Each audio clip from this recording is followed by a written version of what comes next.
નમસ્કાર મિત્રો, સ્વાગત છે આપ સૌનો અમારી યુટ્યુબ ચેનલમાં। તો મિત્રો, હાલની આપણે વાત કરીએ તો ગુજરાત વેધર અપડેટને લઈને ગુજરાત વેધર ફોરકાસ્ટ નવી માહિતી મળી રહી છે।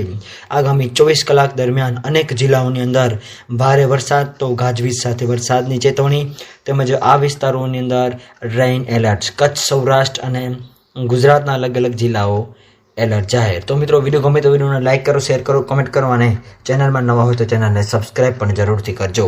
તો મિત્રો, હાલની આપણે વાત કરીએ તો ગુજરાત વેધર ફોરકાસ્ટની અંદર હવામાન વિભાગની સૌથી મોટી આગાહી અનુસાર રેઇન એલર્ટ આપવામાં આવ્યું છે। સૌરાષ્ટ્ર, કચ્છ સહિતના અલગ અલગ ભાગોની અંદર તેમજ ઉત્તર ગુજરાતના, મધ્ય ગુજરાત, દક્ષિણ ગુજરાતના વાવાઝોડા જેવા પવન ફૂંકાવાની શક્યતા। તો મિત્રો, વિડીયો ગમે તો વિડીયોને લાઇક કરો, શેર કરો, કોમેન્ટ કરો અને ચેનલમાં નવા હોય તો ચેનલને સબસ્ક્રાઇબ પણ જરૂરથી કરો। તો મિત્રો, હાલની આપણે વાત કરીએ તો ગુજરાત રાજ્યની અંદર એક તરફ ગરમીનો પારો સતત ઊંચે જઈ રહ્યો છે, એવામાં બીજી તરફ હવામાન વિભાગની સૌથી મોટી આગાહી જે નાગરિકોને ટેન્શન વધારી દે એવા સમાચાર મળી રહ્યા છે। રાજ્યમાં આગામી 4 એપ્રિલથી આપણે વાત કરીએ તો ગાજવીજ સાથે કમોસમી વરસાદ, માવઠાની આગાહી હાલ વ્યક્ત કરવામાં આવી રહી છે।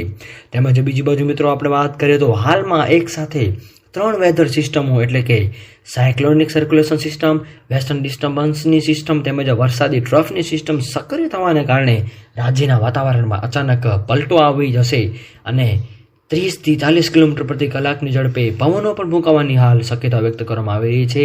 જે મિત્રો 30 થી 40 કિલોમીટર પ્રતિ કલાકની ઝડપે પવનો ફૂંકાશે એ આંધી ફૂંકાવાની સાથે સાથે અમુક વિસ્તારોની અંદર અલગ અલગ જિલ્લાઓની અંદર ગાજવીજ સાથે તો અમુક અંશે હળવોથી મધ્યમ વરસાદ જોવા મળશે।